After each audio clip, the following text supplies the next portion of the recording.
Hello everyone, welcome to my week 3 discussion board presentation for MPA 594. So the scenario that requires change that I'll be focusing on has to do with odor complaints from my place of work. I work at a wastewater treatment facility, and being a wastewater treatment facility, there's obviously odors associated with the treatment plant. And whenever there's enough odor complaints or nuisance odors detected by the neighbors in the adjacent neighborhoods, they file their complaints with AQMD, which is Air Quality Management Department. And over time, if there's enough complaints, the AQMD, they find that the water agency, which the water agency then has to pay.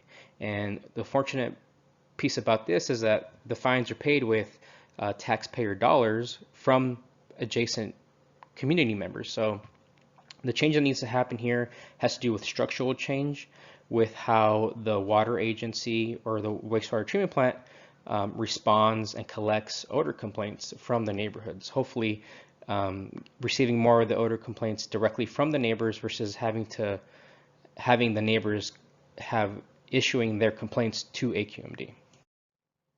The three themes that would be involved in making this structural change happen would be communication, unity of command, and efficiency.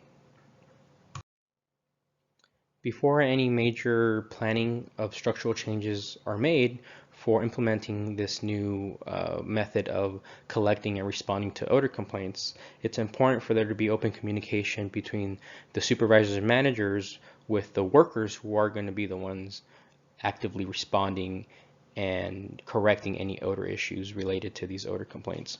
So obviously it's very important, Mary Parker Follett's theory on power with versus power over, where there's open communication and dialogue, and management and supervisors are open to hearing feedback and suggestions from workers since they are on the front lines out in the field.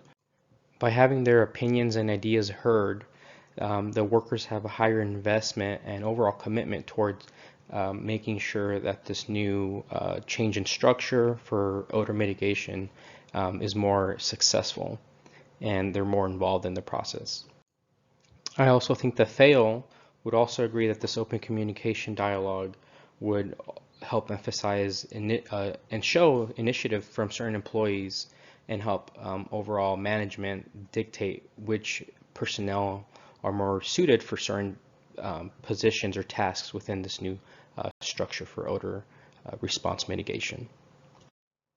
Once the communication has been had between management and the workers, then it's up to the management and supervisors to come up with a clear structure on how this new odor mitigation process is going to be implemented. So unity of command is very important.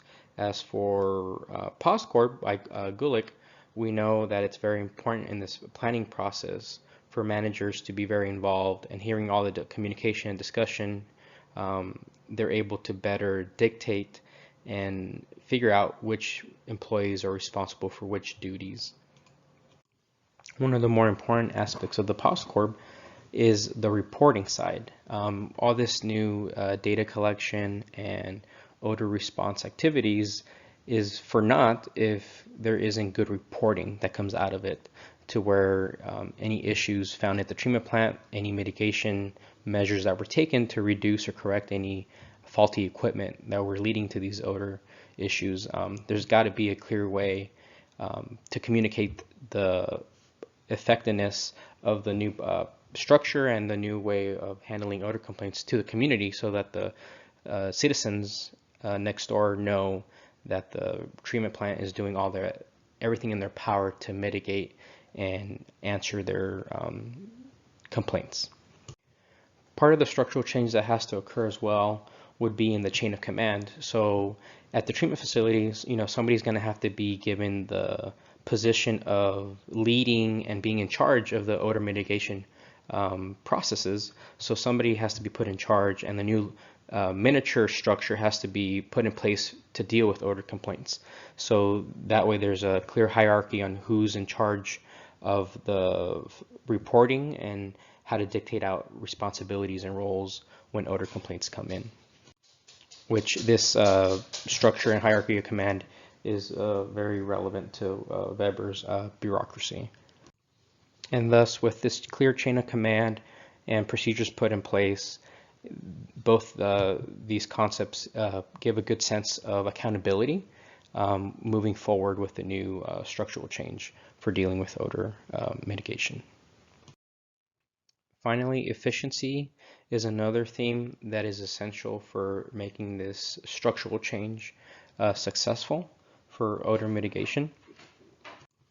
The water agency wants to be able to respond to these odor complaints in a timely fashion, to be able to report back to the complainant on what or if any issues were found and if any measures were taken to correct the nuisance odors that were being produced. In this case, we could look towards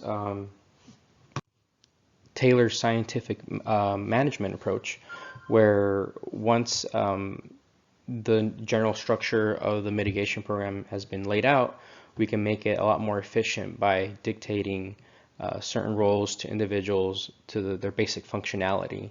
And another way to make things more efficient through the scientific management approach would be to make clear decision trees, where once odor complaints are produced or received, depending on what scenario it is, the employee or worker can follow the decision tree and pretty much follow it until they come up with their final decision on what the mitigations need to occur to fix the odor complaint. Another factor in efficiency is this is a changing document. So not necessarily is this going to be, once this is all finalized, is it going to be the end all and be all. In public administration, as we know, a lot of things take time to get better and to fix hiccups. So for here we'd be utilizing Lindblom's muddling through theory, in which, over time we'll make incremental changes to the procedure in order to make it better and more efficient over time.